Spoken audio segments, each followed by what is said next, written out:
Good morning, everyone.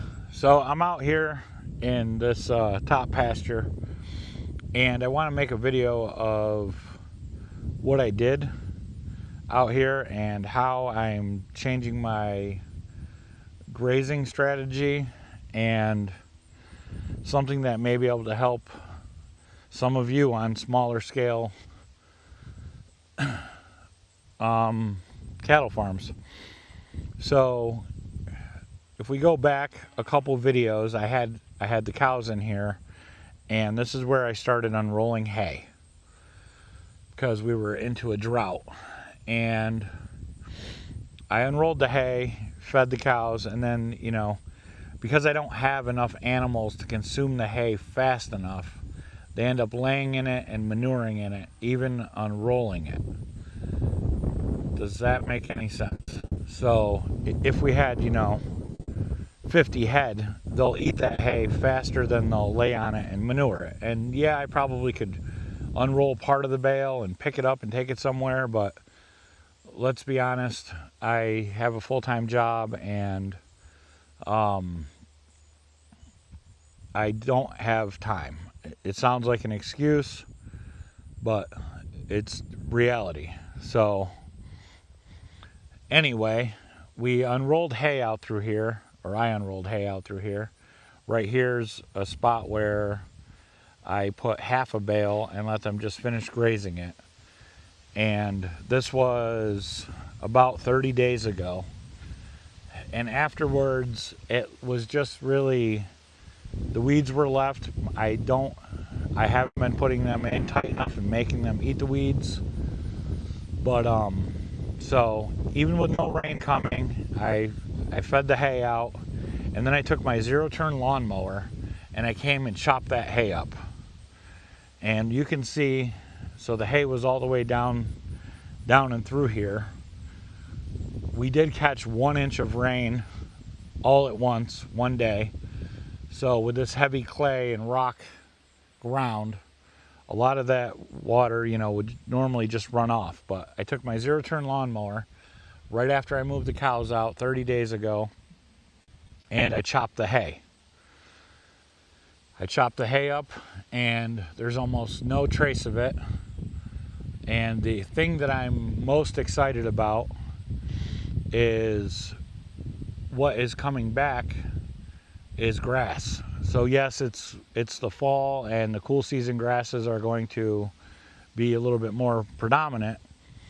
But instead of leaving a big gigantic brown spot that takes 8 to 12 months to break down, by chopping it up with a lawnmower, and chopping it, we can speed that process up. I wasn't sure if I was insane or doing damage, so I did a test spot and was pretty happy with the results right afterwards. So what that would be mimicking is total grazing.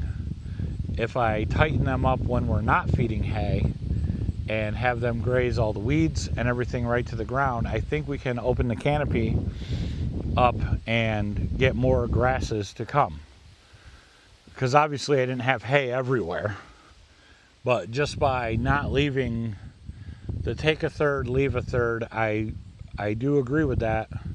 And I know a lot of people have a lot of results, and it makes a good argument for stockpiling grass when restoring poor ground into pasture. I'm not sure that is the best method. I think taking it right down, letting the cows, putting them in a small enough cell to where they are eating everything down in one day and moving across slower is actually more beneficial. You can see back here, I mowed all of this.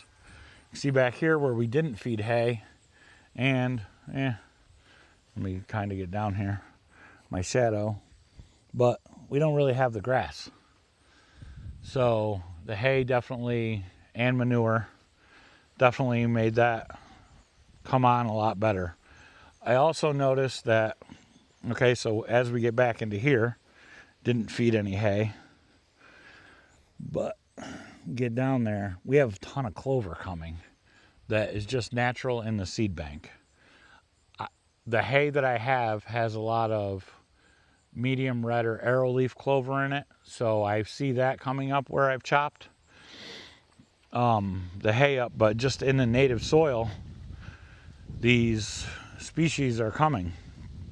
So what my video is claiming, and I may be wrong, it may just be luck of the time of year, is that if you're on poorer ground and you get it cut, either grazed way down or cut, you can improve what you have. So we're going to walk out here.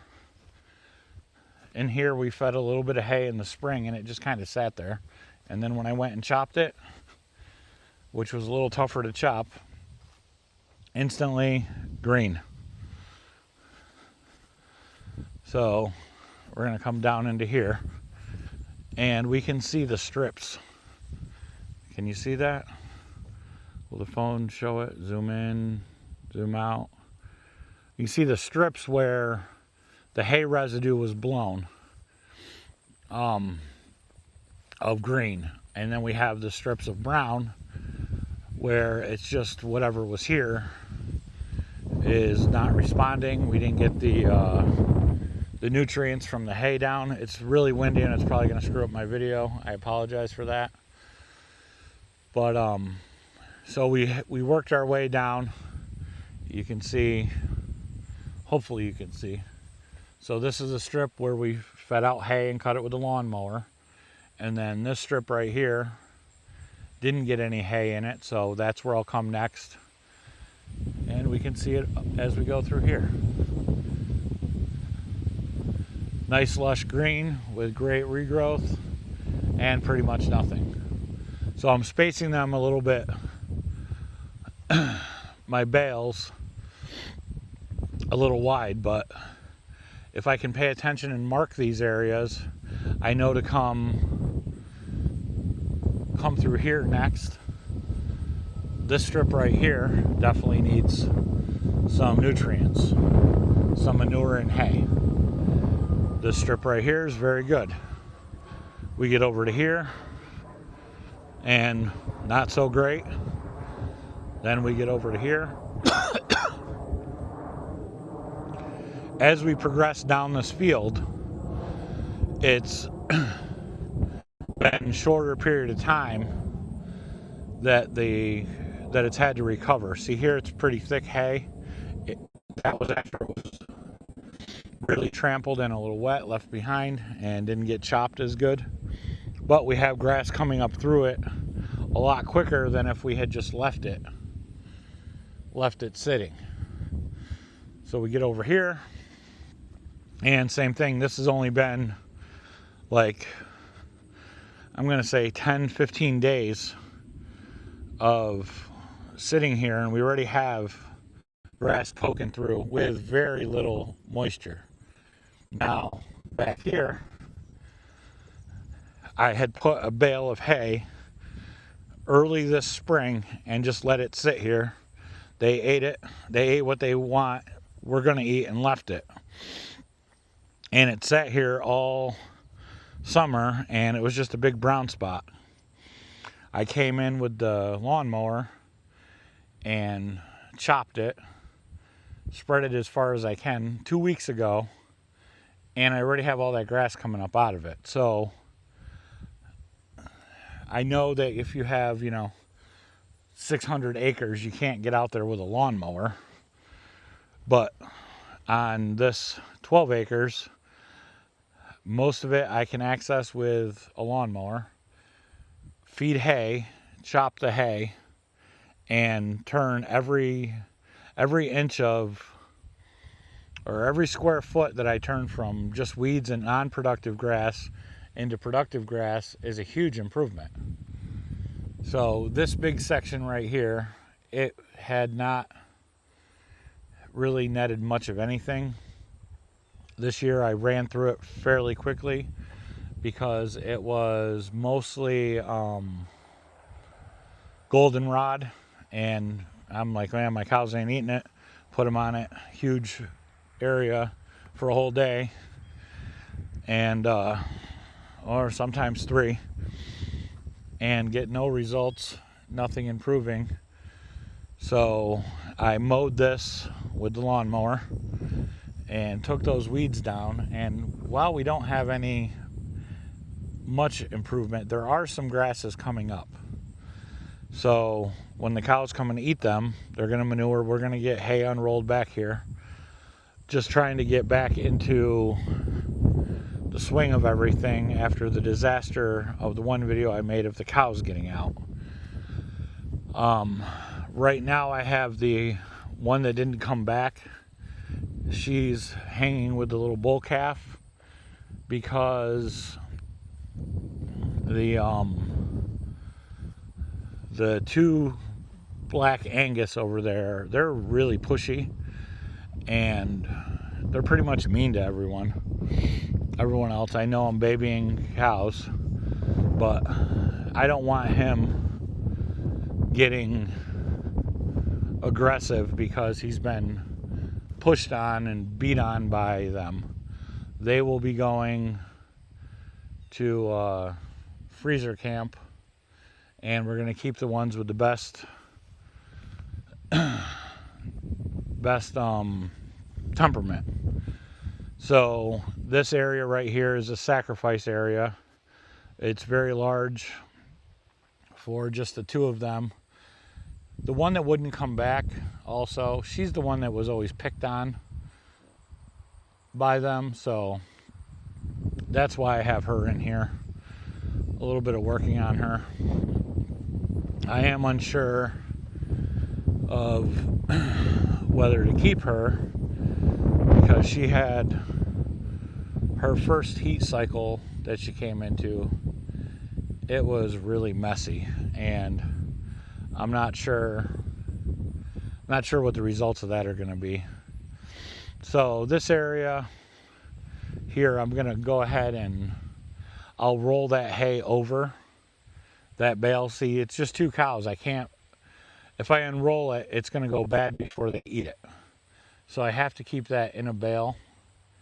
But I'm going to go ahead, and they've put enough down here that I'll go ahead and unroll that bale over, say maybe into here, and let them work on it and take the netting off. They're starting to poke into the netting. I don't want that either. I just like the netting at first to keep the bale together, because she's big enough where she'll spread that whole bale and waste it. And I know a lot of people are going to say, well, you didn't pay a lot for it, but I didn't. But these are the results of these practices on, a smaller scale. And a lot of us who are doing this, we don't have 600 acres and 300 cows. So I want to get as much of this ground to be productive and useful as possible, so that when I have 3 or 4, right now I have 8 animals on the ground, I can grow most of their feed. And technically, I guess on 12 acres we would be somewhat overstocked. But it's not really looking that way. Yes, I'm going to buy in hay, but hay's cheaper than land, and in my area, hay is affordable.